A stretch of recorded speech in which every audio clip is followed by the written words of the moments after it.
Ta grâce, seule ta grâce. Nous voulons instaurer un état de droit. Et dans un état de droit, il y a une justice indépendante. Ce n'est pas à l'individu Félix Tshisekedi de commencer à faire justice.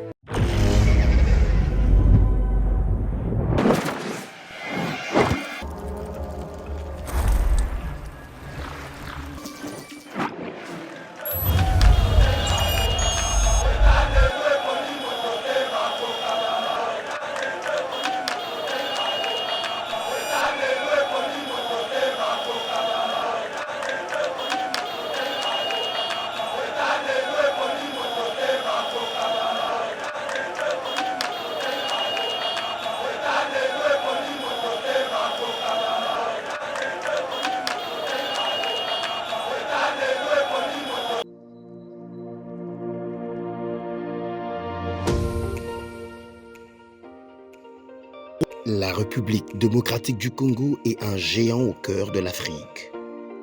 Le géant a été blessé à cause de multiples guerres causées par la mauvaise gestion de ses immenses richesses tant convoitées. Lelo géant a telemi mpona kotonga mboka na ye na ba elite ya sika bakongolais nyonso ya mboka pe bandeko ya diaspora. Plateforme projetrdc.com ezopesa ba opportunité ya travailler ensemble à distance. Kokoma investisseur to actionnaire pe ko investir na ba projet de développement na RDC. Projet RDC est une plateforme professionnelle développée en Allemagne par M. Max Kachama pour soutenir les investisseurs congolais. Une plateforme professionnelle avec plusieurs services comme Cash Money, Ponako assurer avenir Nayo pe a Bananayo. Yaka ko investir na bourse internationale, y a ba actifs, y a Facebook, Google, Mercedes, Bitcoin et autres. Projet RDC gère plus de 30 millions d'actions et crypto de ses actionnaires en bourse. Projet RDC crée la nouvelle et première classe d'entrepreneurs et investisseurs congolais qui investissent avec toute assurance et transparence en bourse internationale. Devenez aussi investisseur et actionnaire. Rejoignez la nouvelle classe. Mesdames, Mesdemoiselles et Messieurs, avant toute chose, je voudrais premièrement commencer par présenter mes remerciements aux autorités de la ville qui nous ont accepté et nous ont offert cette opportunité d'être dans la ville et organiser ces forums.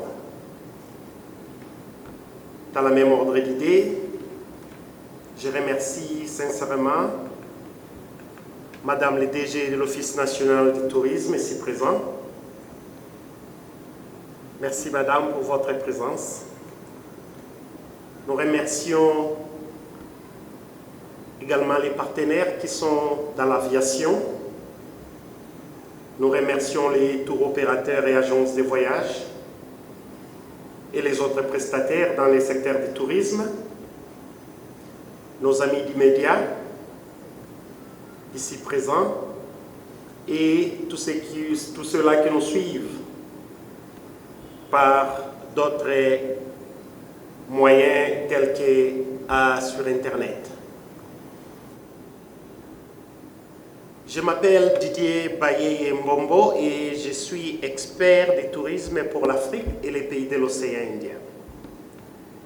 Quand je vois que tout le monde est un peu froid, moi je comprends, parce qu'il y a plusieurs questions qui tournent sur les têtes des gens.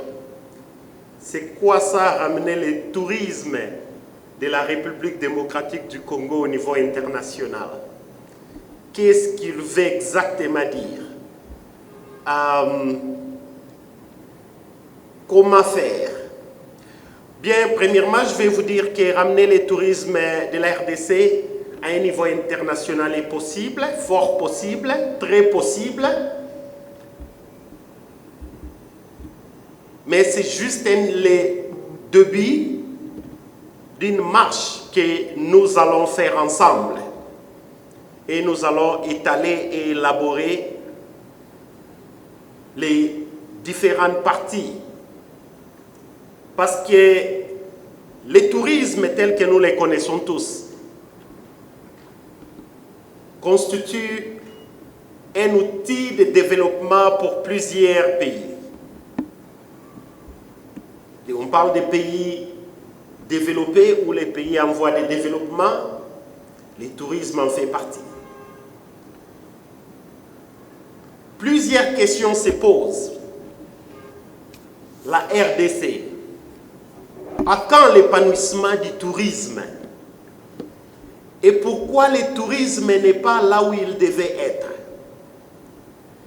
Et là, nous arrivons à une seule conclusion. Je vais toucher des différents points. Comme nous connaissons déjà les défis. Et nous allons répondre à ces défis sur deux grandes lignes. Il y a plusieurs choses que les gens disent par rapport au tourisme de la RDC. Parmi ces plusieurs choses, nous pouvons les résumer sur deux points. On parle de l'insécurité et on parle également de l'infrastructure. Devons-nous alors dire que nous avons raison pour ne pas avancer dans le tourisme? En tant qu'expert, j'ai dit non. Nous pouvons avancer dans le tourisme. Et je vous dirai pourquoi. Le tourisme, comme une autre idéologie, a également sa source, tire son étymologie de quelque part.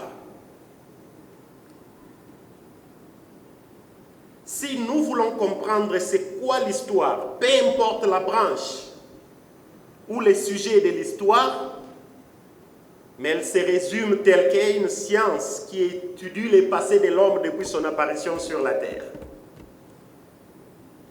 Donc là, nous voyons que l'histoire n'étudie pas le futur.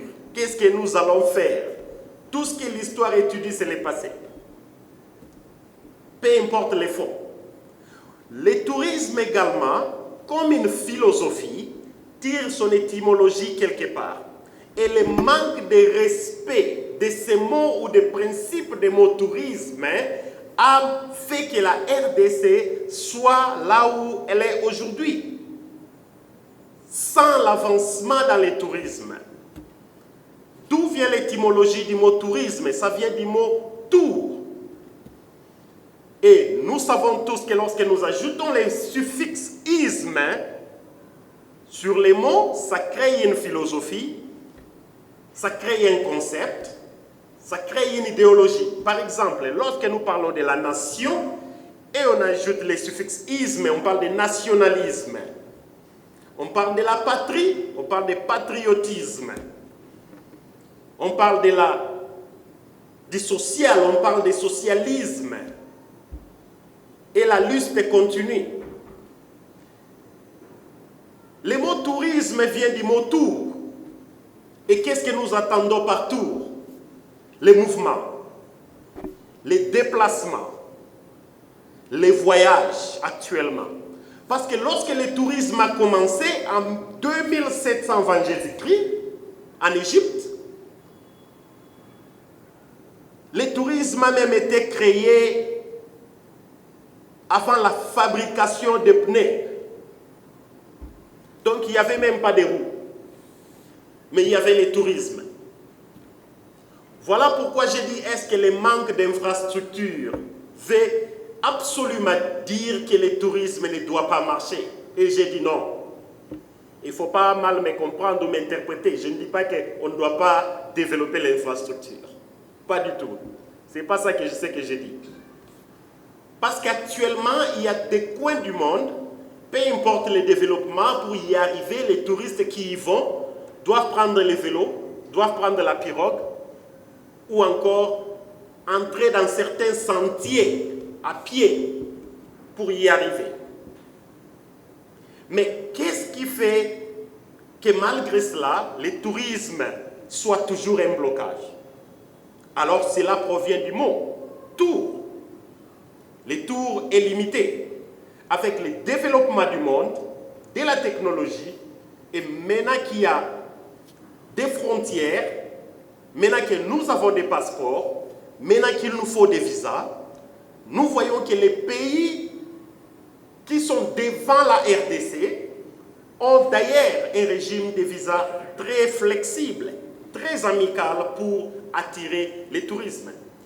Selon les Nations Unies, les touristes préfèrent aller dans une destination où il n'y a pas de visa, plutôt que là où il doit aller faire la queue, ou encore introduire les documents, faire d'abord les démarches des documents, réunir les documents, ensuite aller introduire. Ça prend de l'énergie, ça prend du temps, ça prend de l'effort, ça prend des ressources. 98% des touristes préfèrent prendre leurs bagages, acheter les billets et voyager. Soit prendre les visas à l'arrivée, ou encore entrer sans visa. La limitation des tours, qui est dans le mot tourisme, est la cause principale d'abord. C'est comme qui dirait, nous organisons une fête, nous avons organisé ce forum pour que les gens arrivent, et du coup, en bas, nous rendons ça très difficile pour que les gens puissent entrer. C'est le forum de tourisme, oui. Vous allez au forum de tourisme? Est-ce qu'on peut avoir d'abord votre certificat de baptême? Combien de personnes penseraient, vous qui vont entrer ici? La plupart d'entre nous, nous allons rentrer. Et s'il y avait un autre forum à côté, où on n'exige absolument rien, où pensez-vous que vous iriez? Les premiers obstacles pour le tourisme de la RDC, c'est les visas.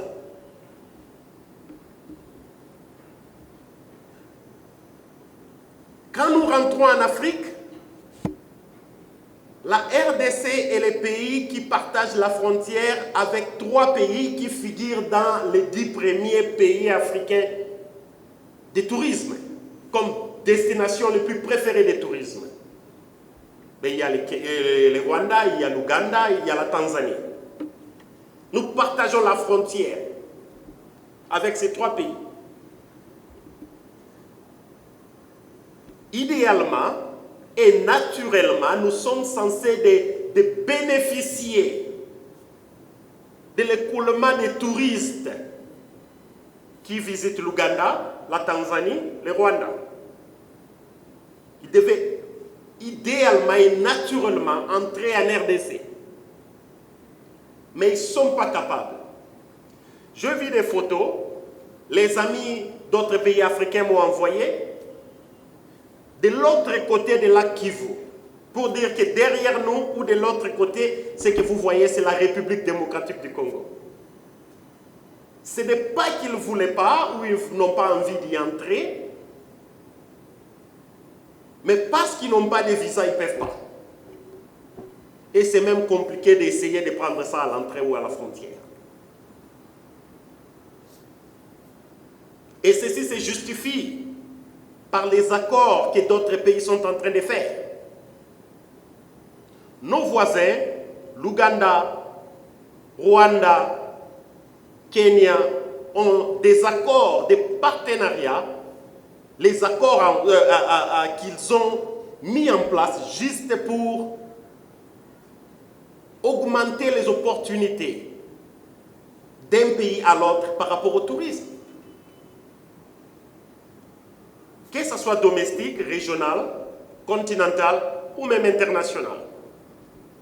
D'ailleurs, parmi ces pays, ils circulent pas même avec un passeport, mais avec la carte d'identité seulement. Quelqu'un peut quitter Kenya, il va en Ouganda. Quelqu'un peut quitter Ouganda, il va au Rwanda. Quelqu'un peut quitter Rwanda, il va au Kenya. Avec la carte d'identité. Et par après, il y a ce qu'ils appellent Univisa. Visa unique. C'est-à-dire qu'avec un seul visa, les touristes ont droit de rentrer au Kenya, quitte Kenya, il va au Rwanda, et quitte Rwanda, il va en Ouganda. La Zambie et le Zimbabwe fait pareil.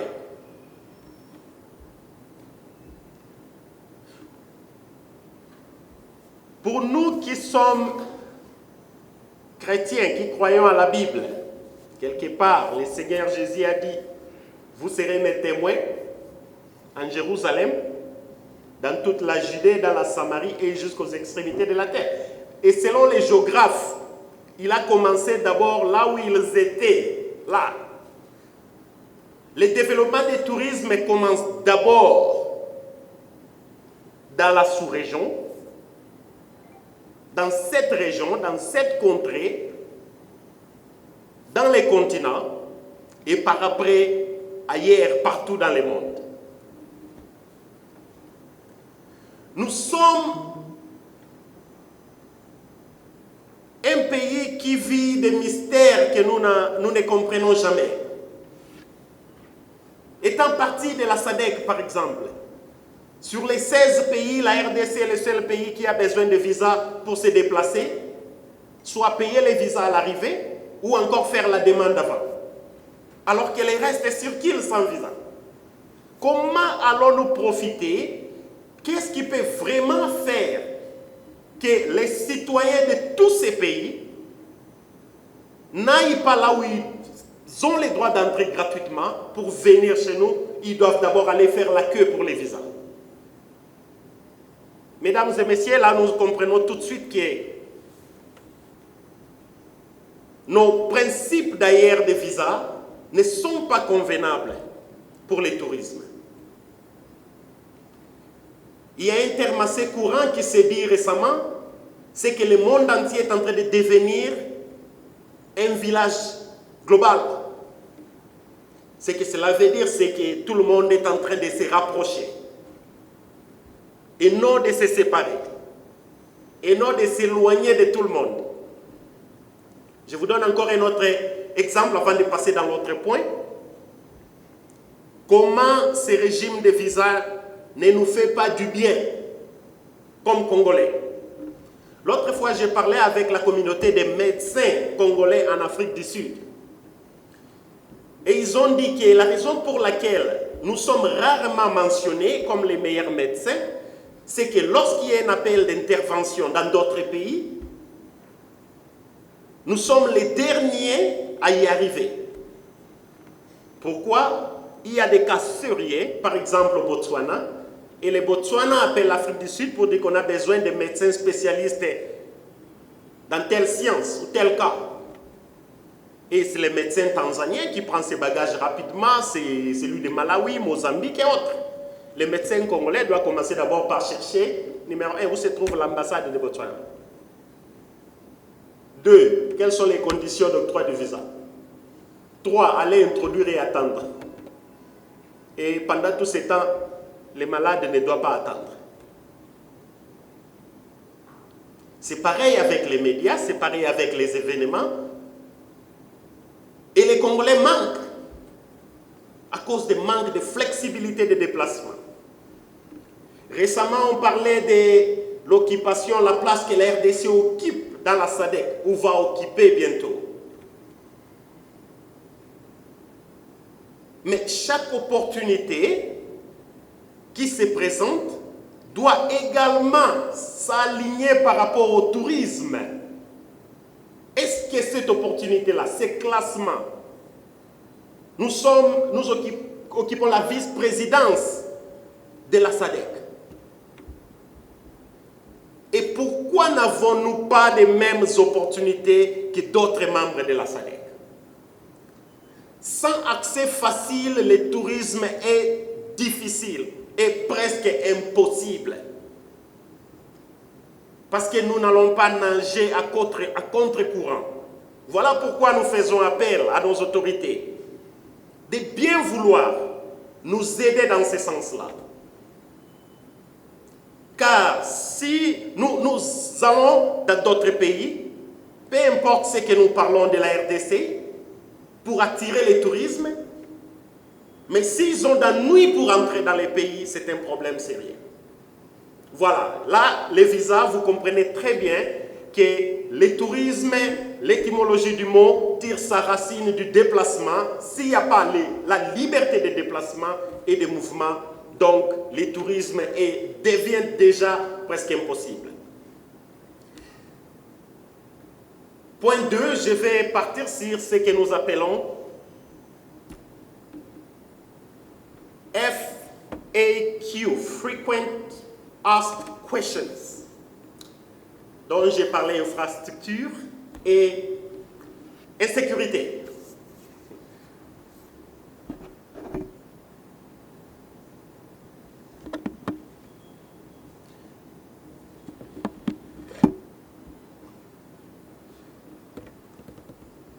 Lorsque vous parlez à quelqu'un, tourisme en RDC, il y a l'insécurité. Tourisme en RDC, il y a insécurité. Nous lisons ça, nous voyons ça sur les réseaux sociaux. Et c'est devenu tout un évangile pour certaines personnes. Aujourd'hui, je vous apporte une bonne nouvelle. Chaque pays du monde, inclus ceux-là qui font du tourisme, qui sont classifiés parmi les destinations touristiques, chaque pays a ses défis.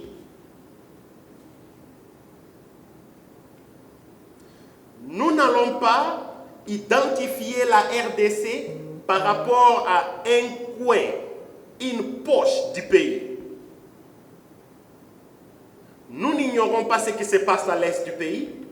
Nous avons confiance aux autorités compétentes, déterminées à restaurer la paix et la sécurité sur toute l'étendue du territoire. Bunia, Beni font partie de la République démocratique du Congo. La République démocratique du Congo ne se trouve pas dans Beni et Bunia. Savez-vous que c'est quelqu'un qui est à Kigali, par exemple? Il est plus proche de Beni et Bunia que quelqu'un qui est dans le Kasaï central. Savez-vous que quelqu'un qui est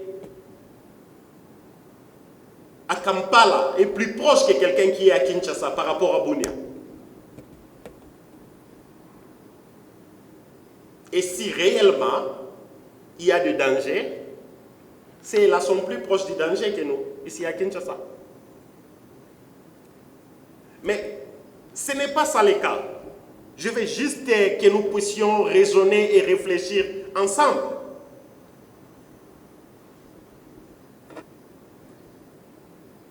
Quelqu'un m'a posé la question la semaine dernière, lorsque nous étions à Goma. Il parlait toujours de l'insécurité.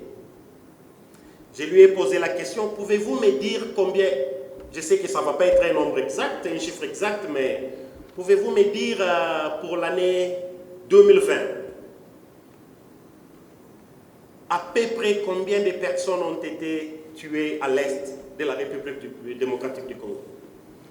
Il me dit, c'est un peu difficile de dire, mais on entend par-ci, par-là. Moi, j'ai dit, voilà, moi, je vais prendre un chiffre comme ça et vous me dites si vous pensez que c'est arrivé à ces chiffres-là ou pas. Vous pensez qu'il y a eu environ 2000 personnes? Il dit, non, je ne crois pas. 2000 peut être trop, mais... J'ai dit, voilà. Nous allons sur Internet, sur un site gouvernemental de l'Afrique du Sud, et pour regarder les rapports de l'année 2020 par rapport au crime, et nous avons vu qu'il y a eu 21 345 personnes tuées, pas par accident, pas suite de maladie ou Covid, mais par meurtre, tuées, assassinées. Je parle de 21 000, 2020 seulement. Et l'Afrique du Sud a un taux d'environ 58 personnes par jour meurtres. Pourtant, personne ne parle d'insécurité là-bas. Où est-ce que vous voulez faire du tourisme? Johannesburg, Cape Town. Et qui sont ceux-là qui enlèvent cette image des crimes et des attaques xénophobiques? Ici, je me sens à l'aise d'en parler parce que je suis à la maison. C'est pourquoi je me sens vraiment à l'aise d'en parler. Qui sont là pour couvrir, montrer l'aspect, les jolis aspects du tourisme et non des crimes ou des attaques xénophobiques. Et c'est nous qui sommes là.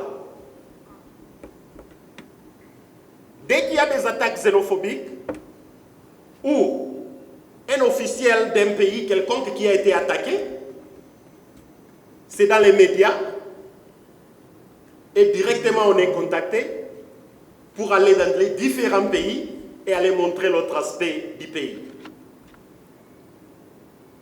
Et c'est ce qui reste dans les têtes des gens. Au moment où nous parlons, les mass shootings, les tirs en masse aux États-Unis, ça ne s'arrête pas. Voilà pourquoi je dis que chaque pays a ses défis. Et la RDC comme pays, nous avons également nos défis à relever. Mais cela ne doit pas devenir un sujet de découragement, un sujet de minimiser tout un peuple ou tout un pays, car tout pays a ses défis. Infrastructure.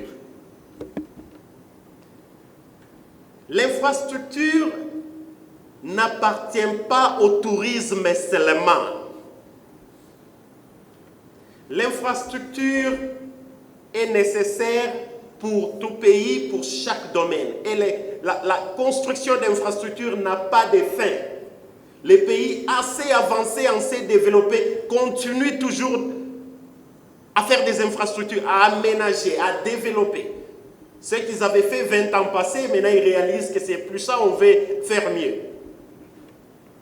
Voilà pourquoi je dis que je ne dis pas qu'on ne doit pas développer nos infrastructures, mais je dis que nos infrastructures, là où elles sont, peuvent également conduire le tourisme. Si nous sommes capables de prendre l'avion et atterrir en RDC, prendre les véhicules et arriver quelque part, eh bien, le tourisme c'est fait. Tout le monde peut le faire. Pour le temps, les gens ne quittaient pas la salle. Ce qui montre d'ailleurs. Écoutez, je répète encore que je ne refuse pas le tourisme domestique, mais quelque part, si vous voyez, tenez en compte la situation sociale en général, et quand nous parlons en général, nous parlons de la majorité, par rapport à la population, pas une poignée de gens.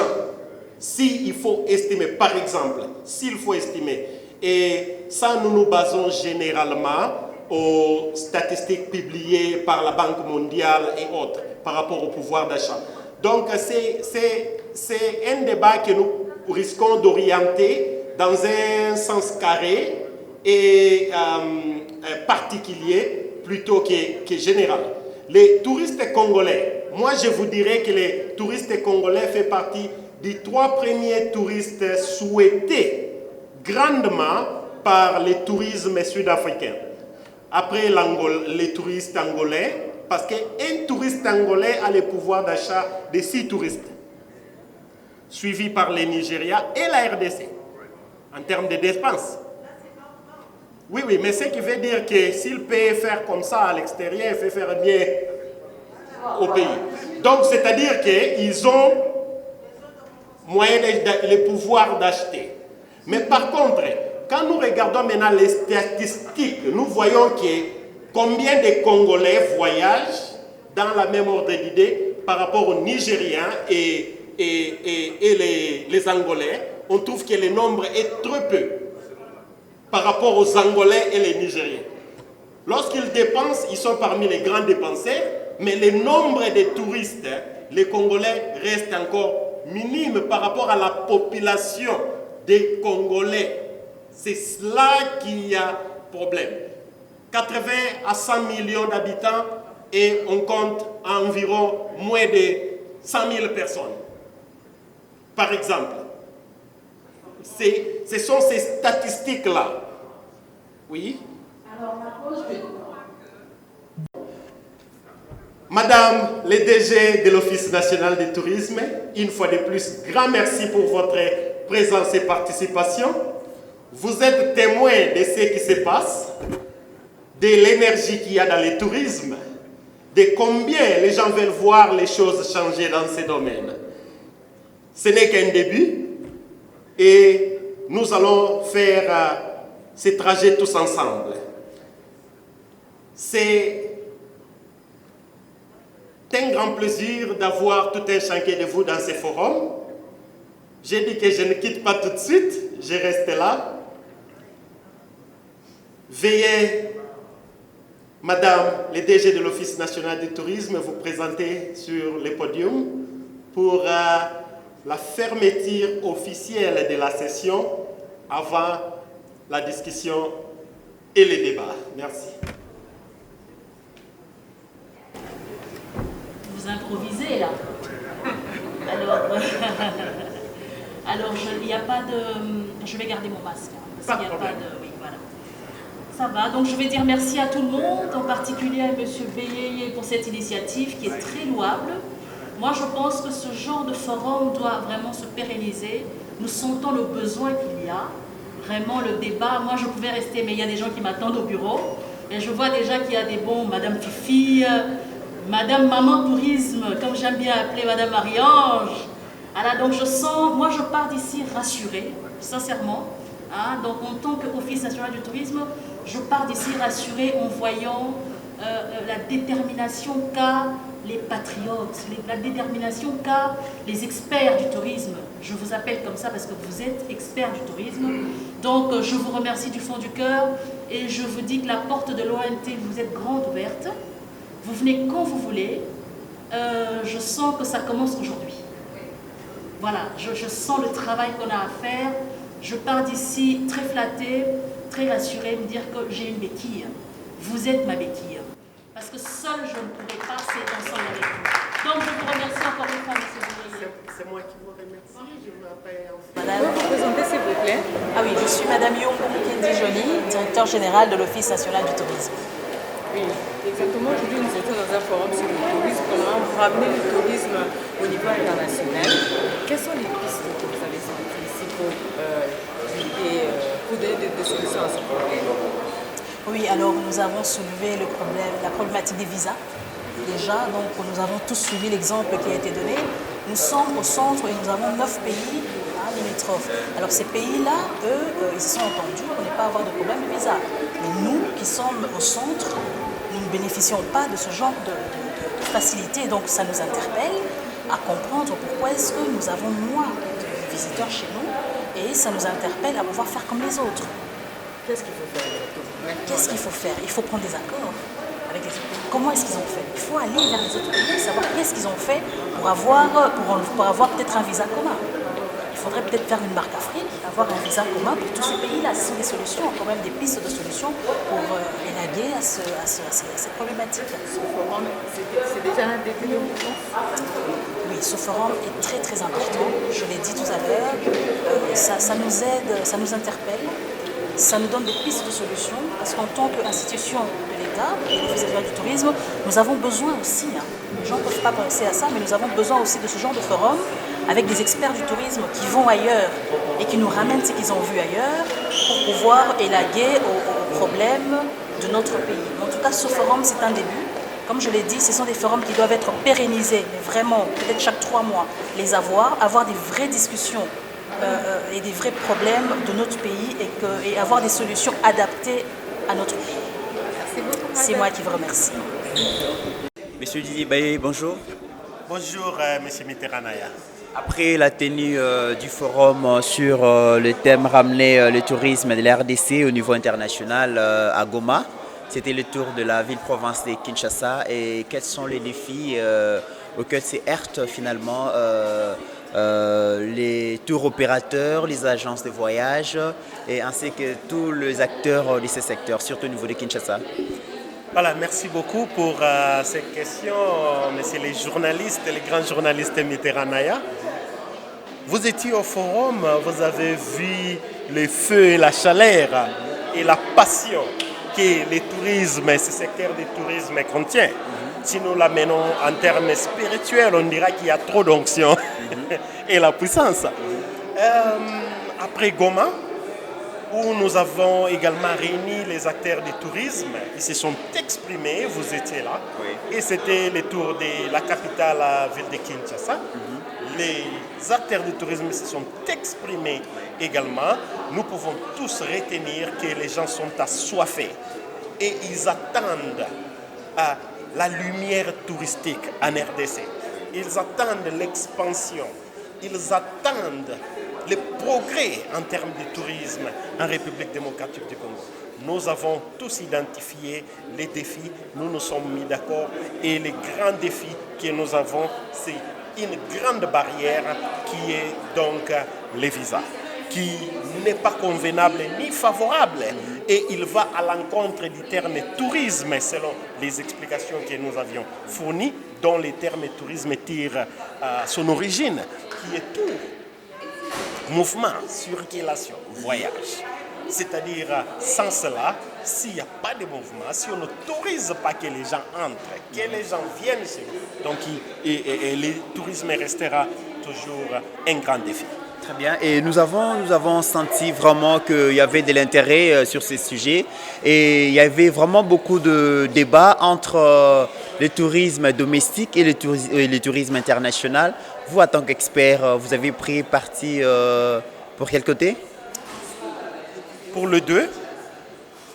Mais par rapport à la République démocratique du Congo, j'insiste encore que le tourisme international est assez important. Nous vous avons vu participer au forum avec comme thème ramener le tourisme de la RDC au niveau international. Que retenir de ces forums finalement? Premièrement, merci de m'avoir reçu. Alors, nous sommes venus de l'Afrique du Sud avec tout ce qu'on a eu comme formation, expérience que nous avons pour revenir et redonner à notre pays. En premier lieu, oui, nous voulons ramener le tourisme de la RDC au niveau international. Ce n'est pas quelque chose qui se fait en un jour. Comme on dit toujours, Rome n'a pas été construit en un jour. C'est pour ça que moi, dans mon coin, quand j'ai pris la parole, je parlais sur le tourisme des affaires. Oui, il y a déjà le tourisme local qu'on doit relever, mais si on apportait les internationaux, nous apportons le business tourisme, ce qui fait que le peuple congolais va aussi en bénéficier. Alors tout ce qu'on a comme message pour retenir en ce jour, c'est une cause commune. Nous devons travailler ensemble, relever cette industrie et remettre notre pays sur la carte internationale. Parce que pour le moment, c'est pour ça que nous avons aussi demandé aux médias de parler du bien de notre destination. C'est un pays de millions de souvenirs. Remettons ce pays, cette terre que nos aïeux nous ont laissée sur la carte internationale et ça va créer des emplois, ça va bénéficier tout le monde. En fait, c'est tout ce qu'on a à faire. Nous n'avons pas un autre RDC, c'est la seule patrie de nous. Est-ce que pensez-vous que les Congolais vendent mieux l'image de leur pays ailleurs? Parce que vous restez en Afrique du Sud, mais quelle est l'image de la RDC à l'extérieur? En tout cas, pas du tout. Et mon message tout à l'heure, c'était parlons en bien de notre pays. En fait, moi, je travaillais pour l'Office du tourisme sud-africain pendant des années. Tout ce qu'on nous demandait de dire, c'était quand on posait une question sur l'insécurité, on dirait c'est comme dans toute autre métropole du monde. Si vous êtes attaqué, vous pensez que vous êtes attaqué, allez à la plus proche poste de police. Mais que fait le Congolais? Bokamabe, Tote Kango, Tokrabola. C'est pour ça que j'ai vu la chanson de M. Emmanuel Mwabale, qui est artiste en RDC, qui dit une cause commune. C'est notre terre. Au fait, en passant, je salue mon grand frère qui nous suit déjà depuis Birmingham, Emmanuel Mutombokango, que je te salue, parce qu'il est l'un de piliers. Il m'a encouragé d'être ici pour dire « Chers Congolais ». Est-ce que vous pouvez suivre dans ma vie? Je dis notre pays. Je ne dis pas que Congolais, Bassala. Je dis faisons-le ensemble. Parlons du bien de notre pays. Partagez les belles images. Parce que dehors là, ou dans l'Afrique ou au monde, ils pensent qu'il y a la guerre partout. Et quand je suis arrivée, la première des choses, je poste des images, je dis que je suis à telle place, il me dit tu es au Congo, tu es sûr, tu t'es bien réveillé, qu'est-ce que tu as mangé? Je vous dis, le tourisme englobe plusieurs secteurs. Il y a le tourisme religieux, la gastronomie, l'histoire, tout ça nous en avons dans ce pays. Alors si, seulement si, par le média déjà, nos pages sociaux, créons une page de fans de la RDC. Je sais que partout vous êtes dans la diaspora, nous venons de plusieurs provinces. D'ailleurs, en passant, je salue tout le monde de Lubumbashi, dans le Haut-Katanga. J'ai grandi là-bas. Et j'ai étudié à Lubumbashi. Ce que nous devons faire, c'est de dire j'aime le Haut-Katanga, j'aime le Congo. J'ai grandi ici, j'ai étudié ici, partager des images, visiter notre pays. Ça va rapporter de touristes, ça va nous faire tous de bien. Comme le ministre a dit, son Excellence M. Modero, c'est le tourisme va nous aider à créer des emplois. C'est dans la vision du chef de l'État. Et si nous le faisons ensemble, je le répète encore, c'est une cause commune. N'attendons pas seulement la fin du mandat et dire le ministre n'a rien fait, Madame la DG n'a rien fait, le président n'a rien fait. C'est tout un pays derrière l'idée que le président a donnée. Le ministre, Madame la DG, travaillons ensemble, unissons-nous, construisons une image positive de notre pays. Vous allez voir que le business, le tourisme ou le tourisme des affaires viendront, le loisir sera là. Nous serons en mesure de visiter les autres provinces et de parler en bien chaque jour de notre pays. Madame Gisèle, merci. Un grand merci, c'est moi qui vous remercie. Ta grâce, seule ta grâce. Nous voulons instaurer un état de droit. Et dans un état de droit, il y a une justice indépendante. Ce n'est pas à l'individu Félix Tshisekedi de commencer à faire justice.